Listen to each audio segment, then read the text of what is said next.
찬양대 보면서 깜짝 놀라셨죠? 뭐가 다 섞였어요. 남녀가 막 섞이고 또 파트가 막 섞이고 심지어 막 지휘자가 막 섞였어요. 그래서 안에 들어가 있고 또 우리 대원이 나와서 지휘하고, 어쩌면 오늘 이 말씀 하나됨의 기적을 우리 성령께서 우리 가운데 임하시면 모든 것이 섞입니다. 우리가 만들었던 모든 장벽이 무너지고 모든 것이 하나가 되는 기적을 이루게 됩니다. 오늘 찬양대를 통하여 강하게 담대하라, 우리에게 주신 이 약속의 말씀 붙잡고 또 우리 사랑의 찬양대 격려하면서 우리 사랑의 박수, 격려의 박수 한번 드리도록 하겠습니다. 다음에는 다시 돌아가는 거죠. 감사합니다. 매월 넷째 주 우리 찬양대원들이 어렵지만 이렇게 말씀을 다 소화하고 또 그렇게 주일에 섭니다. 여러분 응원해 주시고 또 그 은혜를 여러분들도 함께 날마다 누리시는 우리 성도들 되시기를 바랍니다. 예수님의 부활과 승천 그리고 성령 강림 사건을 통해서 형성된 초대교회는 인류 역사상 가장 아름다운 교회이자 또 공동체의 모판이 되었습니다. 그들은 정말 서로를 존귀히 여기고 또 서로의 필요에 창조적으로 응답하면서 함께 있음의 기쁨을 그들은 한껏 누리게 되었습니다. 하지만 그런 아름다운 시간이 여러분 늘 계속되는 것은 아닙니다. 참 어렵습니다. 내 것을 내 것이라 하지 않고 나의 모든 소유를 팔아 함께 나눈 지 얼마가 되지 않아서 교회 내부에 큰 문제가 불거졌던 것입니다. 오늘 말씀은 바로 서로에 대한 원망에서 시작된 교회의 시험 문제를 다루고 있습니다. 그 문제 때문에 교회가 휘청거리고 무너질 수 있는 위기를 맞게 된 것입니다. 여러분, 실은 초대교회는 끊임없는 외적인 공격과 핍박 속에서도 꾸준히 성장하였던 교회입니다. 그런데 내부의 적은, 내부의 문제는 우리가 도저히 감당할 수가 없습니다. 너무나 힘든 문제인 것입니다. 그것이 바로 초대교회 교인들 사이에 서로에 대한 원망과 다툼의 문제가 발생하였던 것입니다. 오늘 본문의 말씀 1절 같이 읽겠습니다. 그때 제자가 더 많아졌는데 헬라파 유대인들이 자기의 과부들이 매일의 구제에 빠짐으로 히브리파 사람을 원망하니. 1절은 첫 번째로 이 땅에 세워진 예루살렘 교회에서의 대체 내부의 그 큰 문제가 무엇이었냐를 우리에게 보여주고 있습니다. 1절 다시 한번 보실래요? 누가 원망하였다라고 기록되어 있습니까? 헬라파 유대인들이 원망을 한 거예요. 누구를 향하여? 히브리파 사람을 향하여. 목사님 무슨 파가 그렇습니까? 그런 시각인데요. 헬라파 유대인들이 히브리파 유대인들을 원망하였다. 그 이유는 왜요? 헬라파 유대인들 중에 과부들이 있었습니다. 어려움에 처한 분들이죠. 그분들을 도울 때 매일의 구제에서 그 헬라파 과부들이 어떻게 되었다는 거예요? 빠지게 된 거예요. 누락되게 된 거예요. 소외된 거예요. 무시를 당하게 느껴졌던 것입니다. 바로 이것이 초대교회에서 발생한 내부의 큰 문제가 된 것입니다. 여러분 1절에 보면 중요한 단어가 하나 있어요. 원망이라는 단어 보이십니까? 여러분 모든 문제는 원망에서 시작되는 것을 알고 계십니까? 모든 문제, 죄의 뿌리는 원망에서 시작됩니다. 저 사람 때문이라는 거지요. 내 환경 때문이라는 거예요. 내가 아닌 다른 데서 원인을 찾는 것이 바로 원망의 뿌리입니다. 여러분, 원망은 실은 우리 가운데 늘 있는 것입니다. 어느 교회 중에 원망이 없는 교회가 어디에 있습니까? 불평이 없는 교회가 어디에 있겠습니까? 그런데 오늘 본문은 그 내용을 매우 심각하게 그리고 중대하게 다루어주고 있습니다. 여러분, 원망은 이토록 무서운 문제입니다. 우리 가운데 믿음의 가족끼리, 성도들끼리 서로 원망이 일어나고 있다는 것은 결국 그 공동체가 흔들리고 무너질 수 있다는 것을 말하기 때문입니다. 오늘 본문에 보면 예루살렘 교회는 크게 두 가지의 그룹으로 이루어졌다라고 말합니다. 물론 누가 그렇게 만든 것은 아닐 것입니다. 자연스럽게 서로 전혀 다른 부류의 두 종류의 사람들이 예루살렘 교회 안에 있었던 것입니다. 하나는요, 히브리파 유대인들입니다. 따라 하실까요? 히브리파 유대인. 오늘 말씀을 들으면서 나는 어느 파에 속할까 한번 생각해 보시면 좋겠어요. 두 번째는요, 한번 따라 하시겠습니다. 헬라파 유대인.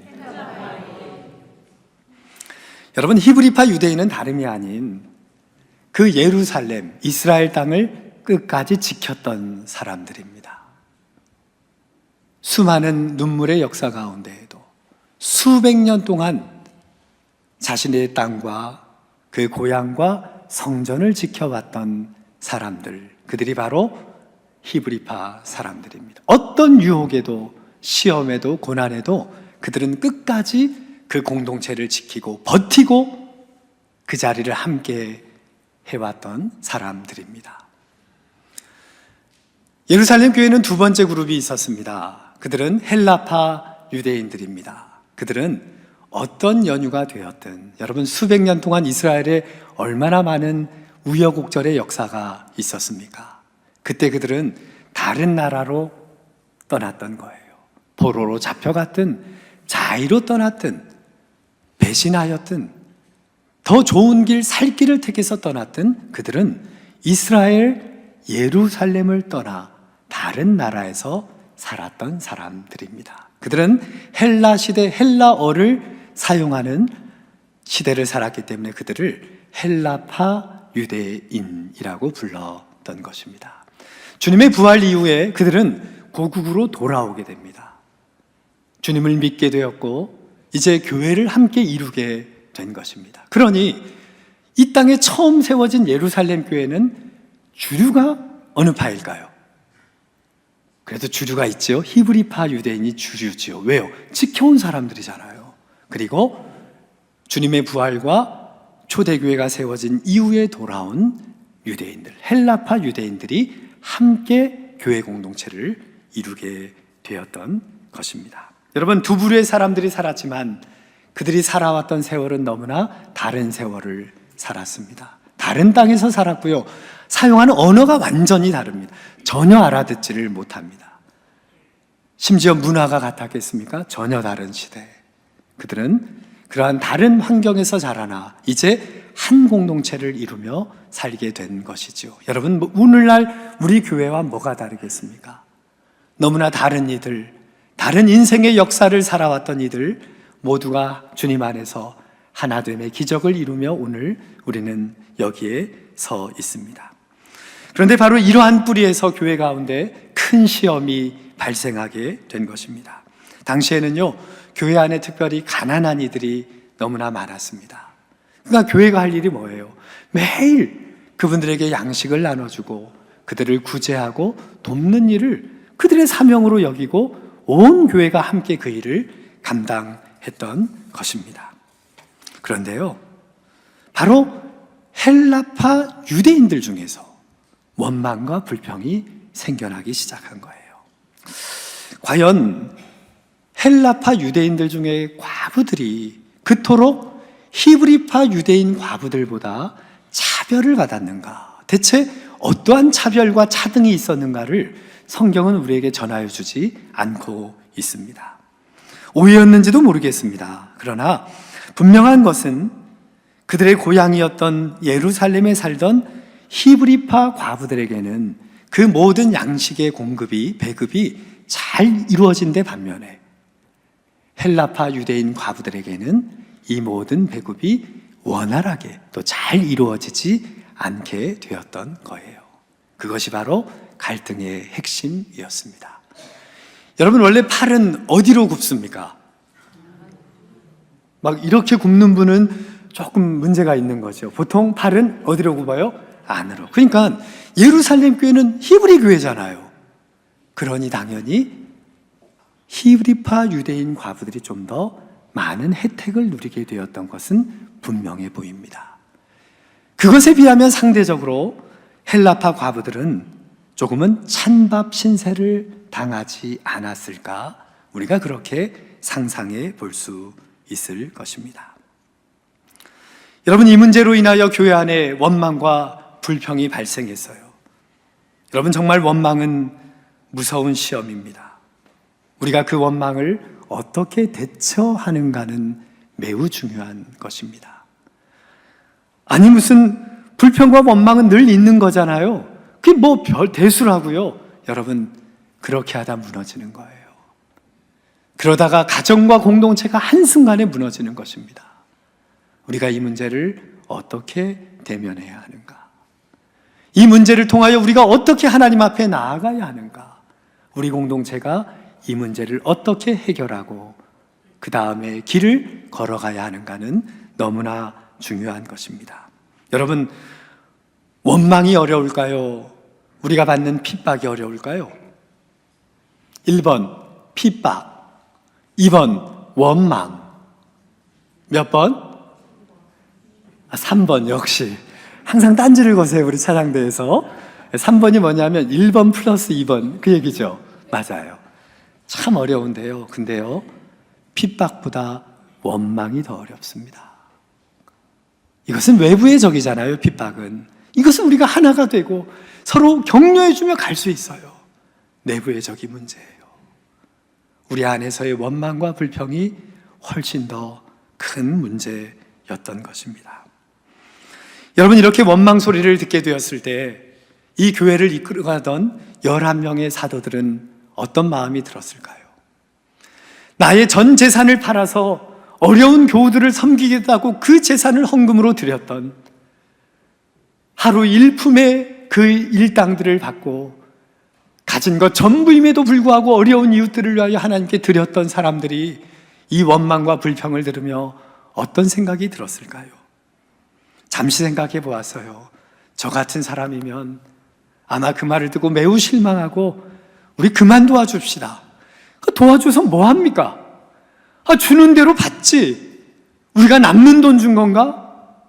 우리 거 팔아서 우리 굶어가면서 함께 나눈 이것을 어떻게 그렇게 원망하고 불평하며 나올 수 있을까? 실은 우리는 그렇게 이 문제를 해석했을지도 모릅니다. 이제 그만 주자고, 오늘부터 우리 돕는 것 중단하자고, 복잡하게 피곤하게 해서 뭐 할 거냐고 어쩌면 그렇게 제안을 했을지도 모르겠습니다. 나는 분명히 잘했는데, 최선을 다했는데도 누군가 우리에게 불평하고 원망할 때 실은 우리는 이렇게 화가 나는 것이 우리의 진정한 모습이 되기도 합니다. 여러분, 여러분의 인생에 이런 시험에 들게 될 때 여러분은 어떠한 방법을 선택하십니까? 아마 훌륭한 분들은 끝까지 감당하며 그 섬김을 감당하겠지만 대부분은 중단하는 것을 택할지도 모르겠습니다. 그만두자고, 피곤하다고, 갈라서자고, 떠나자고, 이제 모든 건 멈추겠다고 실은 우리는 그렇게 설지도 모릅니다. 목사님, 저 이제 못합니다. 목사님, 저 이 팀 이제 사역 못하겠습니다. 목사님, 저 총무 안 하겠습니다. 봉사 안 하겠습니다. 교사 그만두겠습니다. 나 이 자리에서 떠나겠습니다. 이 교회를 떠나겠습니다. 실은 우리는 연약하기에 그렇게 떠나면 된다고 생각할지도 모릅니다. 오늘 이 자리에 있는 우리 모두는 자신을 진정으로 돌아보아야 합니다. 이러한 원망과 불평 때문에 내가 하나님께서 맡겨주신 일을 함부로 중단한 적은 없는지, 부모와 자녀와의 관계에서, 부부와의 관계에서, 믿음의 동역자들과의 관계에서 이러한 문제로 나는 단절한 채 살아가고 있지는 않은지를 우리는 돌아보아야 하는 것입니다. 여러분, 우리가 그만두는 것, 갈라지는 것, 떠나는 것이 왜 해결책이 되지 못할까요? 거기에는 중요한 이유가 있습니다. 우리가 그 모든 하던 일을 멈추는 것, 중단하는 것, 떠나는 것은 바로 사탄이 너무나 원했던 그의 의도대로 우리를 이끌어가는 과정이 되기 때문입니다. 사탄은 끊임없이 우리 인생 가운데 벌어지는 이 원망과 불평을 통하여, 이 갈등과 분열을 통하여 우리의 하던 일을 멈추게 하는 것입니다. 여러분 한번 생각해 보세요. 사탄이 어떻게 하나님의 일을 막을 수 있겠습니까? 어떻게 사탄이 하나님께 거역할 수 있겠습니까? 못해요. 사탄이 할 수 있는 일은 뭐냐? 우리가 낙심하여 실망하여 원망과 불평 가운데 우리의 하던 일을 중단하게 하는 것입니다. 이것은 사탄이 우리 가운데 역사하는 일입니다. 그러기에 우리가 늘 깨어야 합니다. 이제 중단하자, 그만하자. 내가 평생 고생했는데, 이렇게 헌신했는데, 내 모든 것을 부었는데 이게 뭐야? 이렇게 우리가 떠나지 않도록 주님은 우리를 꼭 붙들어 주십니다. 여러분, 우리가 받는 모든 시험은 실은 다른 사람 때문이 아니에요. 다른 이 때문에 우리가 힘든 것이 아닙니다. 실은 우리 안에 원망이라는 가시 때문에 우리가 그토록 고통을 받고 있는 것입니다. 한번 따라 하실까요? 내 안에 가시 있다. 여러분, 가시를 인정하셔야 됩니다. 내 안에 실은 가시가 있어요. 이런 이야기가 있습니다. 고슴도치의 딜레마라는 그런 우화인데요. 사진 한번 보여주실까요? 이 우화는 독일의 철학자, 그 유명하였던 쇼펜하우어의 인생론이라는 책에 나온 그런 우화입니다. 나중에 정신분석학자였던 프로이드가 이 이야기를 자신의 집단 상담에 관한 이야기로 풀어가면서 세상에 드러나게 된 그런 이야기이기도 합니다. 여러분, 고슴도치 너무 예쁘죠? 집에서 키우시는 건 좀 고려해 보세요. 여러분, 북극 지방에 고슴도치들이 살고 있는데요. 북극은 춥잖아요. 여러분, 그러면 그 고슴도치들이 어떻게 해야 북극에서 이겨낼 수 있겠어요? 추워 죽으면 안 돼요, 여러분. 여러분, 어떻게 해야 그 추위를 이겨내요? 서로가 안아줘야 돼요. 서로가 함께 해야 돼요. 서로 붙어 있어야 산대요. 그런데 그 추위를 이기려고, 그 외로움을 이기려고 고슴도치들이 서로 꼭 안아주다 보니 어떤 문제가 생겼을까요? 서로의 가시에 찔리게 된 거예요. 내 안에 가시가 있는지 몰랐는데 내가 그냥 나를 살기 위하여 그 가시를 안아주려고 했는데 보니까 다른 이들이 가시에 찔리더라는 거예요. 너무나 아파요. 여러분, 이것이 바로 오늘 이 시대를 살아가는 우리들의 자화상입니다.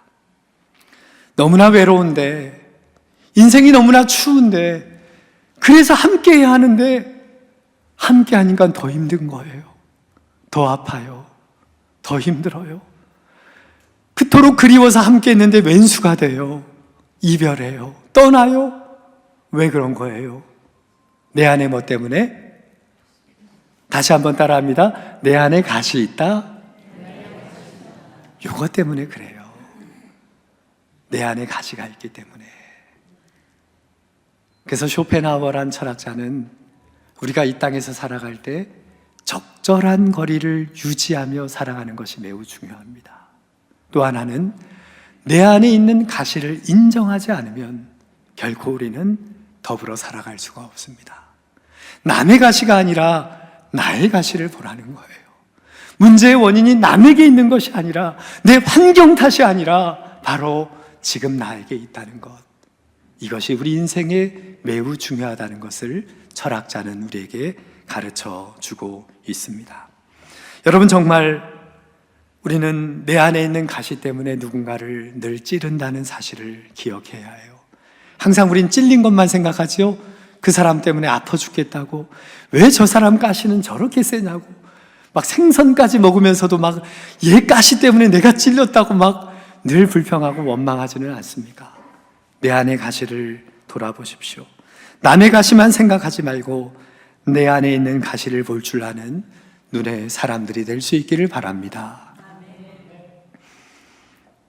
어떤 어머니가 저에게 이런 얘기를 해요. 목사님, 제가 성격이 왜 이런 줄 아세요? 제가 그분 성격이 진짜 대단하다 생각하는 분이었거든요. 그분이 저한테, 목사님, 제 성격이 원래 이런 게 아니고요, 우리 그 두 놈 때문에. 두 놈이 누구게요? 큰 놈, 작은 놈. 집안에 그 두 놈 때문에 자기 성깔이 이렇게 됐대요. 다 버렸대요. 여러분, 혹시 여러분 중에도 그래서 제가 이렇게 됐어요 하는 분 한번 손 들어보세요. 저만 쏟는 겁니까? 여러분은 다 결백하십니까? 여러분, 정말 그 사람들 때문에 자신의 성질을 버린 걸까요? 실은 아닙니다. 실은 원래 그분 안에 있던 성질이 아이를 키우다가 남편과 함께 생활하다가 그것이 확 드러났을 뿐입니다. 어떤 사람은요, 저에게 찾아와 이런 말을 해요. 목사님, 저희 인생에 너무나 고난이 많아서 평생 동안 고통만 누리다가 그러다 제가 이렇게 된 거예요. 여러분, 이것 또한 착각입니다. 왜냐하면 실은 그 고난을 통하여, 그 기나긴 고난을 통해서 그 사람의 진짜 모습이 그저 적나라하게 드러난 것일 뿐입니다. 우리에게 그대로 있는 거예요. 우리의 성격은, 우리의 못된 모습은, 우리의 가시는 원래 우리 안에 있는 것입니다. 그러기에 여러분 앞에 어떤 원망과 불평의 문제, 갈등과 분열의 문제, 그러한 다툼의 문제가 발생할 때 먼저 내 안에 있는 가시를 인정해야만 해요. 나 때문에 아팠겠다. 저 사람 때문인 줄 알았는데 실은 나 때문이었구나. 그 자녀 때문에 내가 이토록 고통당하는 줄 알았는데, 그래서 내가 이렇게 악하고 망한 줄 알았는데 실은 나 때문에 내 자녀가 그토록 고통을 당했겠구나. 그 눈물에서 우리의 모든 치유와 회복은 시작되는 것입니다. 사도들이 이러한 교회 안에 큰 문제잖아요. 원망과 불평의 문제가 발생했을 때 바로 이러한 시각으로 이 문제를 보게 된 것입니다. 만약에 그러지 않았다면 그래도 주님의 열한 제자 아닙니까? 그래도 주님의 증인들 아닙니까? 부활의 주인공, 주님이 직접 만나셨고 승천을 보았고 주님의 약속을 받은 사람들이잖아요. 그러한 이들이 이러한 원망과 불평을 들었을 때 어떻게 반응했을까요? 누가 감히 우리에게 도전하는 거야? 아니, 우리와 자기들이 같아? 우리가 자기들 돕는 거지 뭐 하는 짓이야? 실은 여러분, 이 문제를 이렇게 해석했을지도 모릅니다. 그리고 얼마 후에 교회가 두동강이가 나고 세동강이가 나고 쪼개지고 찢어졌을지도 모릅니다. 그러다 이 땅의 교회는 끝나버렸을지도 모릅니다. 여러분, 그것이 우리의 연약한 우리의 모습입니다. 사도들은 이 문제를 그들의 문제로, 남의 문제로, 환경의 탓으로 돌리지 않고 오직 자신들의 문제로 여기게 되었던 거예요. 지금 우리 안에 이러한 갈등이 일어난 것은, 지금 우리 서로 간에 이러한 원망과 불평이 생겨난 것은 우리가 기도하지 못하였기 때문이구나. 우리가 너무나 바쁘다는 핑계로 기도의 자리를 지키지 못했구나. 우리가 예배의 자리를 지키지 않았구나. 우리가 말씀을 붙들지 않고 살아갔구나. 그냥 파도에 휩쓸리는 대로, 물결 치는 대로 정신없이 분주하게 살았구나. 날마다 무겁다고 지치다고 버겁다고만 외치면서 그렇게 주님의 일을 감당했구나. 그들은 비로소 그 본질을 깨닫게 된 것입니다. 여러분, 이 11사도가 모여서 결단합니다.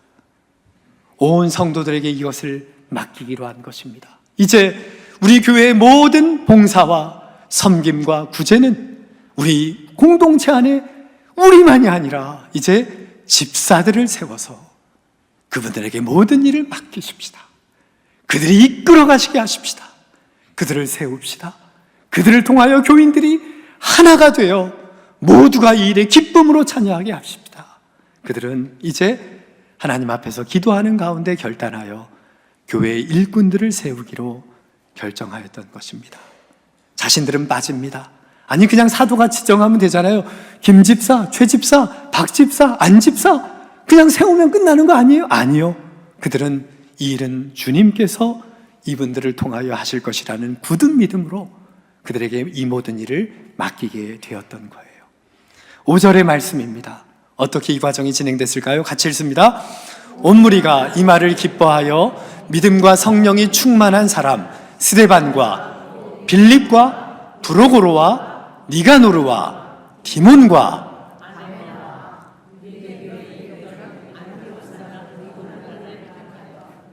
예, 잘하셨습니다. 제가 중간에 놓쳤는데 여러분들은 흔들리지 않았어요. 총 몇 명의 집사님을 세웠어요? 7집사예요. 우리 집사님들 성함 한번 불러볼까요? 첫 번째 누구? 스집사. 그 집사 붙여서 하죠. 자, 따라하죠. 스집사. 두 번째는요? 빌집사. 세 번째. 부집사. 네 번째. 니집사. 다섯 번째. 디집사. 여섯 번째. 바집사. 일곱 번째. 니씨가 2명이네요. 7집사를 세웠어요. 그런데 이 문장의 주어를 보십시오. 누가 이들을 세웠어요? 온 무리. 사도 아니에요. 우리가 다 아는 거 아니에요. 우리가 모든 것, 우리의 권리 아니에요. 하나님께 맡기면 모든 우리의 권한은 그대로 전해지는 거예요. 온 무리가 믿음과 성령이 충만한 사람 7을 세우게 된 것입니다. 놀라운 일입니다. 여러분, 이 일이 초대교회가 하나의 유대인 공동체 안에 머물러 예루살렘 안에 머물러 끝나버릴 수 있는 이 교회가 이 일을 통하여 이제 온 세계로, 이웃 세계로, 세상 속으로 흘러들어가는 놀라운 변화가 됐고요. 이 일로 인하여 이 초대교회는 전 세계로 뻗어나가는 복음의 모판이 되게 된 것입니다. 이것이 바로 초대교회에 있었던 일입니다. 여러분, 이 일을 통하여 초대교회 안에 어떤 놀라운 기적이 일어났느냐? 오늘 본문 마지막 7절인데요. 같이 읽어봅니다. 하나님의 말씀이 점점 왕성하여 예루살렘에 있는 제자의 수가 더 심히 많아지고 허다한 제사장의 무리도 이 도에 복종하니라. 여러분, 일꾼이 많아져서 돈이 더 많이 거치고 더 많은 일을 했다? 그런 표현은 없어요. 오직 이 일을 통하여 뭐가 왕성해졌답니까? 하나님의 말씀이 왕성해진 거예요. 기도의 자리에 다 함께 쓰게 되었다는 거예요. 누구도 예외 없이 모두 말씀 앞에, 기도 앞에 서는 역사가 그들 가운데 이루어진 것입니다. 그 다음은 따라와요. 뭐가 따라왔어요? 예루살렘에 있는 제자의 수가 어떻게 되었대요? 그냥 심이 많아진 거 아니에요. 성경에서 제일 세게 많아진 표현이 여기 있어요. 뭐냐 하면 더 심이 많아져. 그냥 많아지고 해도 될 거 아니에요. 더 심히, 두 가지의 부사가 더 붙었어요. 놀라운 부흥의 역사. 여러분, 이전에요, 예루살렘 교회는 하루에 3,000명씩 등록을 했어요. 세례받은 자가 하루에 3,000명, 하루에 5,000명까지 이르렀어요. 놀라운 대형교회로 발전해요. 그런데 이제는 그런 차원이 아니에요. 수가 늘어나고 외형이 커지고 뭘 맞은가지 이런 차원의 게 아니라니까요. 이제는 모든 성도가 세상으로, 봉사의 자리로, 섬김의 자리로, 희생의 자리로 나아가는 놀라운 역사가 그들 가운데 있게 되었다는 말입니다. 마지막 끝절에 이런 부분도 있지요. 그 땅에 있던 허대한 제사장의 무리는 어떻게 됐대요? 이도에 복종하게 되었다. 여러분, 제사장 그룹은 어떤 그룹이에요? 예수님을 십자가에 못 박도록 내준 그룹입니다. 끝까지 예수님을 핍박하였고 부활의 주님을 부인하였던 제사장 그룹이에요. 지금 그 그룹들이 어떻게 됐다는 거예요? 주님의 복음으로 돌아오게 되었대요. 교회로 들어오게 되었대요. 바로 이 일을 통하여 허다한 이 땅의 사람들이 주님께로 돌아올 뿐 아니라 주님을 떠났던 이들, 주님을 배반하고 심지어 핍박의 자리에 서 있는 이들까지도 주님께로 돌아오는 역사가 있게 되었던 것입니다. 여러분, 오늘 주님은 우리에게 이 초대교회에서 이루어졌던 놀라운 사건을 우리에게 보여주십니다. 우리 앞에 놓여진 수많은 문제를 우리는 이러한 시각으로 바라보아야 합니다. 우리 가정에 있는 그 문제들, 우리의 일터 가운데 벌어지는 수많은 문제들, 우리 공동체 안에서 벌어지는 원망과 불평의 문제들을 이러한 시각으로 바라볼 때 그들의 문제가 아니라, 우리의 환경의 문제가 아니라 바로 내가 지금 주님 앞에 어떻게 서 있는가, 나는 진정으로 본질의 자리를 지키며 기도와 말씀 위에 서 있는가, 진정으로 그럴 때 우리는 이 땅에서 섬기는 자로, 나누는 자로, 희생하는 자로, 봉사하는 자로, 구제하는 자로 온전히 서갈 것입니다.